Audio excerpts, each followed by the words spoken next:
Bye bye, chers sur le 2.0. Bonjour à toutes et à tous, mes chers amis. La paix à toutes et à tous. Je vous envoie. Voici, voilà ce qu'on appelle un volte-face.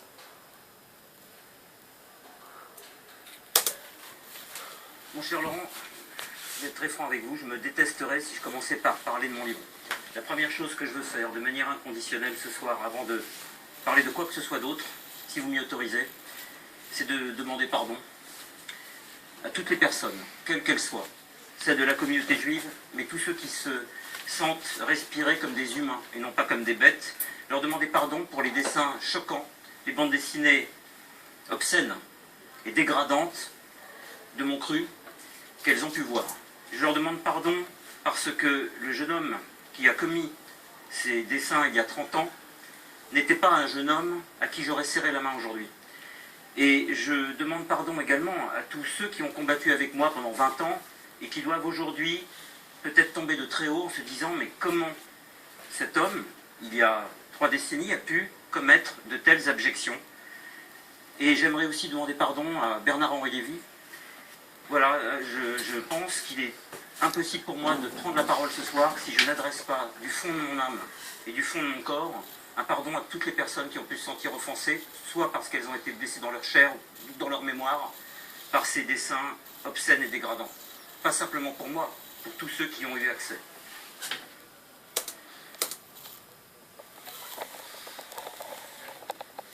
Eh bien, ma foi, c'est ce qu'on appelle un volte-face, mes très chers amis. Alors, tout de même, il reconnaît sa grossière erreur. C'est penser, j'en perds mon latin. Mais j'imagine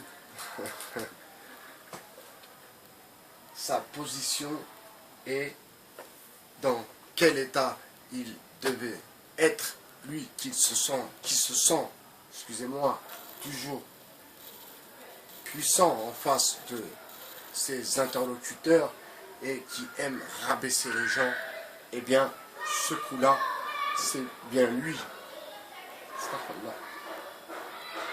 Pas qu'il se rabaisse, parce que faire des excuses, ma foi, pour ce qu'il a avancé comme propos, me paraît tout à fait légitime. Donc, on va tout de même lui accorder, on va quand même l'excuser parce qu'il reconnaît sa faute. Et les amis, c'est vraiment ce qui s'appelle un volte-face ou un salto arrière. Mais là, c'est pas sur la pièce enregistreuse. Parce que sans ces excuses, je pense que sa carrière aurait été peut-être finie.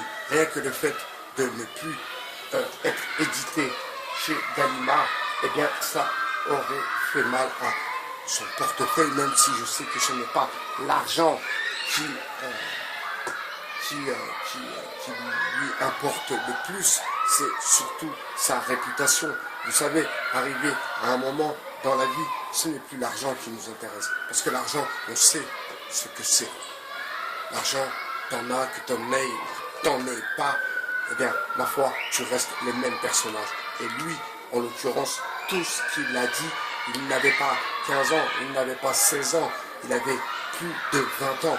Donc, ce qu'il a dit, en plus, un homme brillant, un élève brillant, un élève qui a fait des études. Donc, ce n'est pas quelqu'un qui était en CAP, en BEP, mécanique ou chaudronnerie. Non, c'était quelqu'un qui était dans une grande école et qui préparait un bon concours, un bon diplôme. Donc, on n'avait pas affaire à un gamin paumé. D'ailleurs, celui qui prend sa défense et qui dit « Oui, je comprends, à cette époque, il était un peu paumé, alors on peut lui pardonner. » Non. Non, non, non, non, non. Non, non, non. On peut comprendre son dérapage, mais lui pardonner, non, non, non, non, non. Ça, c'est des choses qui ne se pardonnent pas. De parler mal, comme ça, de cette communauté, et en l'occurrence de ce monsieur, non, c'est pas pardonnable. C'est pour ça qu'il s'excuse. Sinon, lui et son ego, jamais il serait excusé. Donc, il sait que d'avoir ces propos, d'avoir eu ces propos à cette époque, c'était quelque chose de vraiment tordu. Et là, avec 30 ans en arrière, il s'en rend compte, et bien ma foi, ça doit remettre en question pas mal de pignons dans sa tête, et il doit forcément voir les choses différemment. Ma foi, je pense que Bernard-Henri Lévy va pas lui accorder ses excuses. Je ne pense pas. Parce que c'était pas un enfant quand il a tenu ses propos. C'était un adulte, c'était un homme intelligent, un homme qui faisait de brillantes études. Donc, il n'était pas paumé. Donc celui qui dit, oui, il était paumé, non. Ça ne marche pas. Mais, voilà, les volte-face que je n'avais pas vu, on vient de me l'envoyer. Eh bien, voilà. Quelqu'un qui n'assume pas, en fait, comme disaient les jeunes aujourd'hui. Assume. Eh bien non, il n'assume pas. Et moi, j'ai mis ma parole aujourd'hui que tout ce que je pourrais dire ou écrire, je l'assumerai totalement et je viendrai m'en expliquer s'il le faut. Et lui, il n'assume pas ses propos. Il ne les assume pas. Il aurait pu dire oui et développer dans ce sens le fait d'assumer et le fait d'avoir eu un certain âge à ce moment-là où il a tenu ces propos-là. Il aurait pu dire j'assume totalement, mais voilà, et développer un peu plus ses explications et son pardon. Mais lui, non. Il n'a pas procédé de la sorte. C'est pour ça que ces excuses sont pour moi pas sincères du tout. Ce ne sont pas des excuses sincères. Parce que sinon, ces excuses auraient été différentes. Il aurait dit, voilà, c'était à une époque où je voyais les choses de telle façon, ou un tel. Il aurait développé, si vous voulez, structuré différemment ses excuses.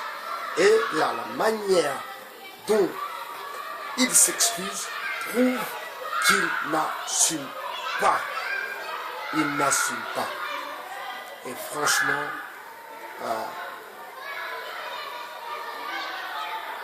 c'est vraiment un volte-face. Yann Moix, sur le 2.0, comme l'histoire. Je vous souhaite une bonne journée. Paris est très ensoleillé. Je vous dis à très bientôt sur le 2.0. Ciao.